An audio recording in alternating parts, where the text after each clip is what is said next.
Ramiro, buen día, gracias por estar ahí. Facundo te saluda. Gracias Facundo por llamar. ¿Cómo estás? ¿Todo ¿Cómo- bien? Bien, bien, gracias, Ramiro. Bueno, el tema consulta puntual es el dólar, ¿no? Nueva escalada, ahora está en 158, pero ayer estuvo en 160, ¿no?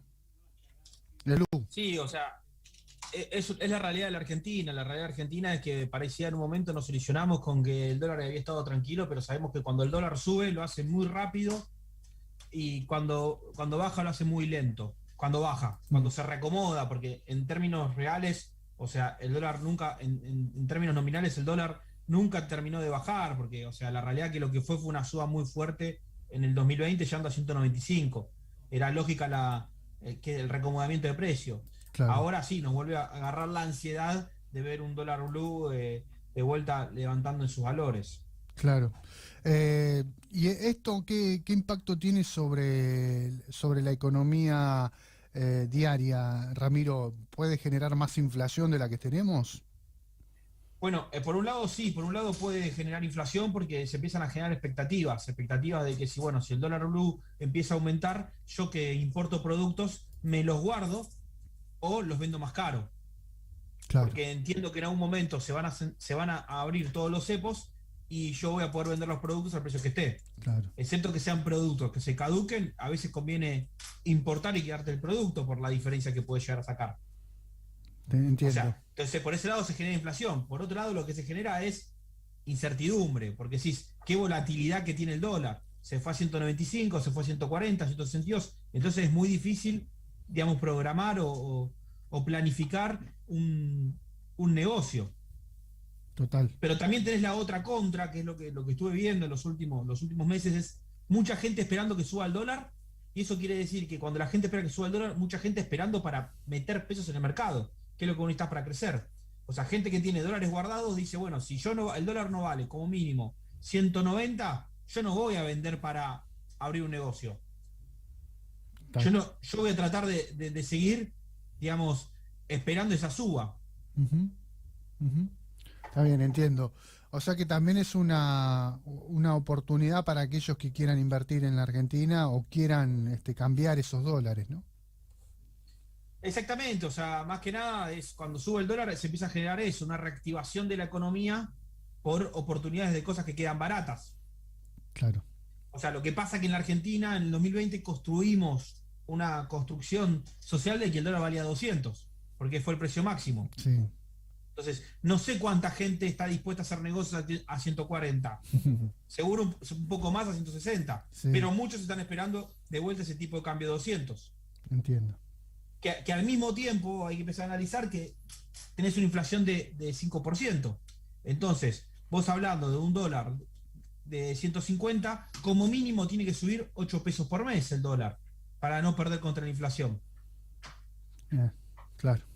Ahora, en medio de todo esto también se confecciona o se llega a un mínimo vital y móvil de 30.000 pesos en Argentina, Ramiro, que recién vamos a llegar a casi 30.000 pesos en diciembre del año en diciembre de este año, si no me equivoco. Sigue habiendo una pérdida del poder adquisitivo del salario tremenda. Exacto, mirá, estamos haciendo dos variables. La variable de los que tienen dólares, que son los que más tienen, que son lamentablemente la menor cantidad de gente de la Argentina, y de los que no llegan a la línea de pobreza, cuando estamos hablando de este tipo de ingresos. O sea, fíjate cómo las dos cosas se conectan, ¿por qué?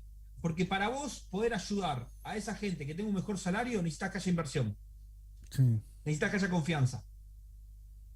O sea, este tipo de acuerdos solamente está corriendo de atrás. ¿Cómo vos corres por delante?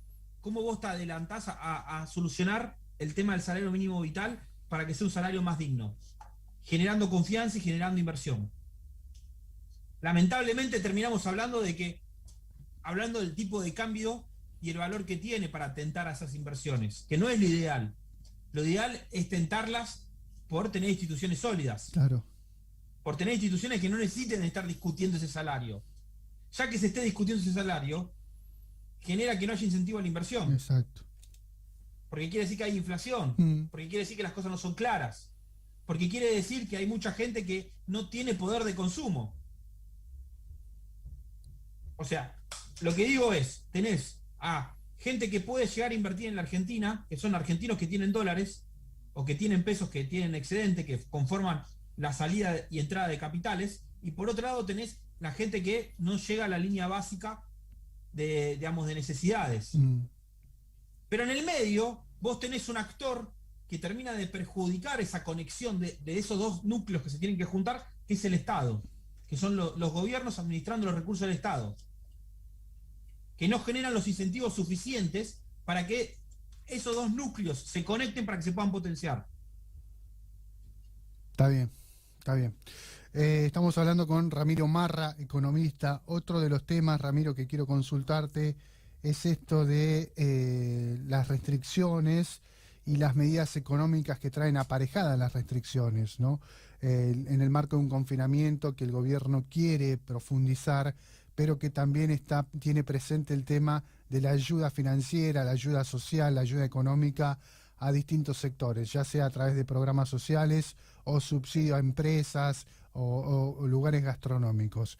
¿Qué ocurre con esto? Muchos decían, bueno, el gobierno no tiene plata para asistir a estos sectores, tiene que acudir a la maquinita, por decirlo de alguna manera. ¿Es posible ese escenario en este momento de emitir mayor dinero para poder financiar estos sectores? Siempre hay margen a seguir haciendo peor las cosas. Vos podés hacer las cosas mal, pero cada vez podés hacerlas peor. El gobierno puede seguir generando emisión monetaria, que sería generar más inflación. Sí. Y cuando genera más inflación, lo que está generando es más pobreza. Entonces, cuando te dice que te están ayudando desde el Estado para sacarte en este contexto de las restricciones que están poniendo, te están mintiendo. Porque me estás ayudando hoy para perjudicarme mañana. Claro. Me ayudás hoy por 10 para perjudicarme pasado mañana por 20. ¿Por qué? Porque el gobierno siempre piensa en cómo cerrar el día. Esto es como, el gobierno viene de una cultura argentina, digamos, los argentinos vivimos de cómo llegar a fin de mes, algunos lamentablemente cómo llegar al final del día. El gobierno ha empezado a trabajar constantemente en esto. ¿Cómo hago para llegar al final del día? ¿Cómo hago para compensar los problemas que tengo de hoy? No piensa en el mañana. El gobierno toma decisiones pensando en cómo solucionar el problema hoy y no pensando en las soluciones. No me quiero meter en el tema sanitario, que no es lo que me corresponde, pero, o sea, como lo vivo también como ciudadano, opino. O sea, el gobierno nunca pensó la diagramación de la compra de vacunas. Claro. Por eso es que no las tiene. Lo mismo hace con la economía. El gobierno no pensó en su momento cómo planificar en base a test. Entonces nunca compró los test. No tenemos ni test ni vacuna. ¿Por qué? Porque no hubo planificación. Porque piensan en el hoy y como mucho en mañana, pero no en el mes que viene. Lo mismo que pasa con el sistema sanitario es lo que pasa con la economía. Y cuando se conectan los dos problemas, se potencian. No hay margen para un confinamiento, entonces, desde el punto de vista económico, Ramiro. No lo podemos hacer un confinamiento estricto como el que tuvimos el año pasado a esta misma altura. No había margen el año pasado. No. Ese fue el error. Hoy, por supuesto, que cuando vos te quedaste ya directamente no podemos hablar del concepto de margen, sino cuando tenés que subsistir y sobrevivir. Tal cual. Es lógico que las medidas no se vayan a cumplir, porque, o sea, ya estás hablando de otras necesidades. O sea, cuando vos tenés demasiada necesidad y mirá, hay ciertas reglas que me tengo que correr el riesgo de no cumplirlas. O sea, el gobierno mismo es el que está incitando a que no se cumplan las reglas. O sea, lamentablemente, no quiero fomentar ni hacer una apología de no respetar las medidas del gobierno. Pero esto es mucho más profundo que la educación. Estamos hablando de fuentes de trabajo. Tal cual. Tal cual. La otra consulta, Ramiro, el tema control de precios, ¿no? Estas medidas que puede llevar adelante el gobierno o algunos programas que suele implementar, como por ejemplo algunos cortes de carnes a precios un poco más estables que otros. Digo, ¿cuánto lo puede sostener en el tiempo en este contexto que tenemos? Directamente no lo puede ni empezar. Y te hago de vuelta una apología con lo que vivimos con el tema de la cuarentena. O sea, el gobierno, ¿por qué no pone la fase 1? Porque sabe que no la va a poder controlar. ¿Por qué? Porque ya lo hizo en el pasado y no funcionó. Porque la hizo tan larga que la gente empezó a no respetar. Sí, Como todos en algún momento, y hay que hacer autocrítica de cada uno de nosotros, cometimos faltas en base a la reglamentación de la cuarentena. sí. El gobierno dice, bueno, si vuelvo a poner esto, la gente no me va a pasar por encima. Y voy a perder mi poder de policía. Bueno, lo mismo pasa con el control de precios. Como ya no funcionó en el pasado, a nadie le importa. Si tenés que correr el riesgo de que te ponga una multa, y bueno, veré la multa. Esto es como el comerciante que está, el restaurante que te deja comer adentro, cuando no se puede. Entiendo. Y dices, no tengo más mesa, ¿qué querés que haga? Sí, sí. Que vengan y me cierren, que me pongan una multa, después veré si la pago o no la pago. Si no tengo plata igual, ya estoy quebrado. Cuando uno llega a un nivel muy complicado de la economía, es muy difícil de salir a controlar. Porque del otro lado tenés gente que, o sea, hace las cosas que no corresponden. Tal cual. O hace las cosas que tiene que hacer que no quiere ser manipulada por un Estado que no funciona. Ujú. ¿Qué solución encontrás a esto, Ramiro? ¿Qué se te ocurre? ¿Cómo encontrar un buen camino, una buena salida? Eh, Trato de pensar una salida, digamos, positiva. Trato de pensar algo cortoplacista, pero caigo en la trampa del gobierno. Son medidas drásticas, Mm, capaz, medidas difíciles de implementar en base a cuestiones electorales. O sea, no tienen que pensar más con a quién es tu votante y tenés que pensar lo que verdaderamente tenés que hacer. Si el gobierno quiere hacer las cosas que debe hacer, se tiene que olvidar de sus relatos mm, ideológicos y salir a construir conceptos más asociados a lo que tiene que ver con la libertad económica y la libertad del individuo que fomenten la confianza. Todo lo que tenga que ver con la palabra control, hoy es imposible implementar. Ya te quedaste sin margen. clarísimo.